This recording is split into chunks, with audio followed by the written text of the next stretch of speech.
Hey, Radiance here. You can have a productive remote lifestyle with work-life balance. I'm a software developer working from home for the last 4 years. Now I will share with you actionable steps for better quality workdays. Having a remote job doesn't mean you have a complete control over your time.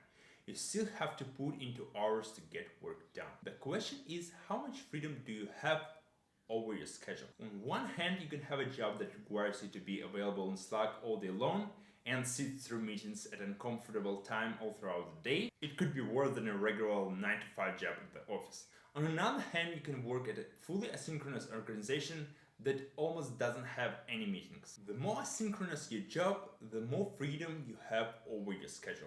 To improve on that front, you can try to find another job, communicate with your current employer, or potentially start working toward a career that provides more freedom. In most cases, you will have more freedom over your schedule as a software developer compared to a manager or recruiter that need to spend a lot of time in meetings. To get the most out of remote work, we need to shift our mindset to think in value instead of hours. A full-time remote job doesn't mean working all day long. Your employer is a business that wants to profit out of your work. If you're a good company asset, they will keep you.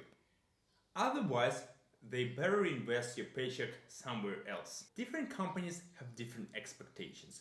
I worked at startups that want all your focus on their business, and I worked at a corporate job that has so much bureaucracy that the manager would be happy if I worked 2.5 hours per day.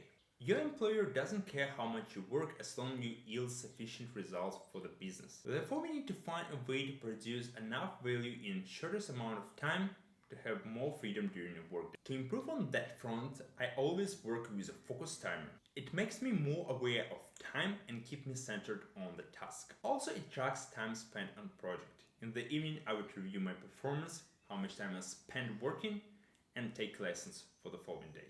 On the long-term horizon, we could strive toward earning with judgment, so that we get paid by making decisions. In that scenario, we can leverage our time better and have more free time. To have a better grasp of those concepts, check Naval Almanac. Usually we don't have the same level of energy all throughout the day. There are periods when we are less productive and creative. Instead of dragging through the low energy periods of the day, we could be more strategic with our efforts, trying to maximize our peak performance periods and taking it easy and relaxing on the low energy periods of the day. For example, many people find it hard working after lunch. The circadian cycle causes this afternoon slump, and a lot of cultures have a siesta for it. Because of remote work, we don't need to push through it. Instead, we can use this time to rest and recharge. You can exercise, go for a walk, take a massage, play a video game or music instruments, or finally clean the apartment. We can rest in the low energy periods, but we should not waste our peak performance time. Usually I have more energy in the morning and it's the best time to finish essential tasks. Before I've been going to the gym 1 hour after waking up, but now I preserve this time for work and go to the gym around 2 p.m. Peak performance periods vary from person to person. Some people are productive in the morning while others late at night.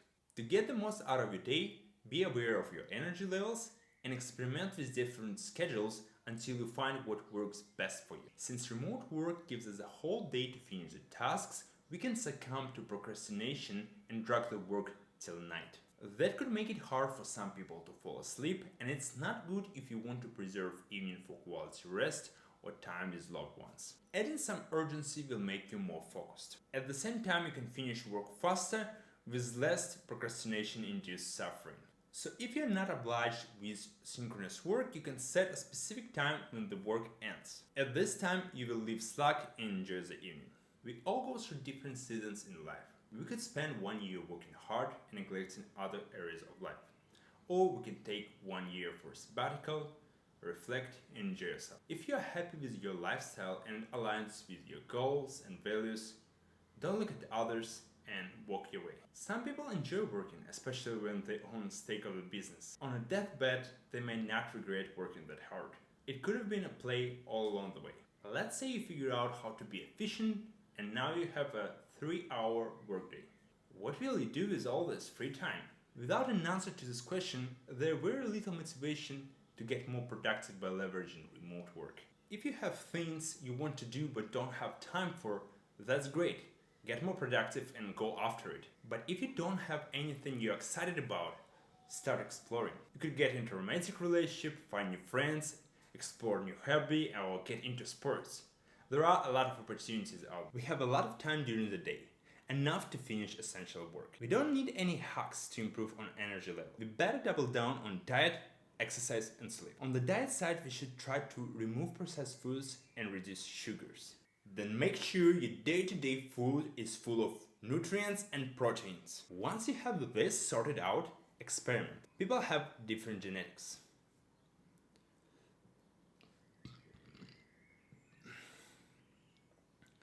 And some will have no problems eating full of carbs pasta for the breakfast, while others would be sluggish for a few hours. Exercise is not only good for your health, but it also makes you more focused and less anxious. I would also recommend getting a standing desk. I especially like to stand during meetings so that I can move my body instead of being stuck in the chair. Quality breaks will make your energy last longer, and you can combine them with body movements like having a walk, hanging on a pull-up bar, or doing some stretching. Breaks will also help you to keep your eyes fresh. We don't want to punish them. It's very challenging to keep working with eye strain.